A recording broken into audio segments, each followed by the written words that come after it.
আসন্ন ত্রয়োদশ জাতীয় সংসদ নির্বাচনকে ঘিরে নিরপেক্ষতা নিয়ে নতুন বিতর্কের জন্ম দিয়েছে বিএনপির একটি দাবি। দলটি নির্বাচন কমিশনের কাছে লিখিতভাবে জানিয়েছে, ইসলামী ব্যাংক বা সমমনা কোনো প্রতিষ্ঠানের কর্মকর্তা কর্মচারীকে ভোট গ্রহণ কর্মকর্তার দায়িত্বে নিয়োগ দেওয়া যাবে না। তাদের আশঙ্কা, এমন নিয়োগ সুষ্ঠু নির্বাচনের পরিবেশ নষ্ট করতে পারে।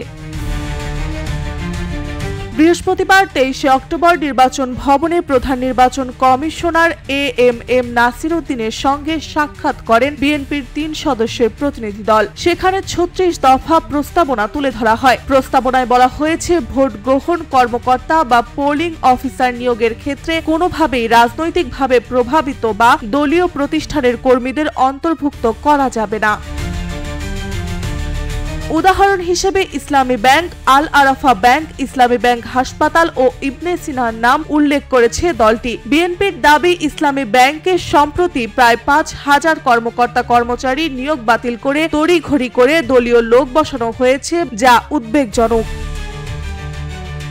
প্রতিনিধি দলের নেতৃত্ব দেন বিএনপির স্থায়ী কমিটির সদস্য ডক্টর আব্দুল মঈন খান। বৈঠকের পর তিনি সাংবাদিকদের বলেন, নির্বাচনের দায়িত্বে বিতর্কিত বা পক্ষপাত দুষ্ট কাউকে রাখা মানে নিরপেক্ষতার সঙ্গে প্রতারণা করা। আমরা চাই সুষ্ঠু নির্বাচনের জন্য কমিশন নিরপেক্ষ সিদ্ধান্ত নিক।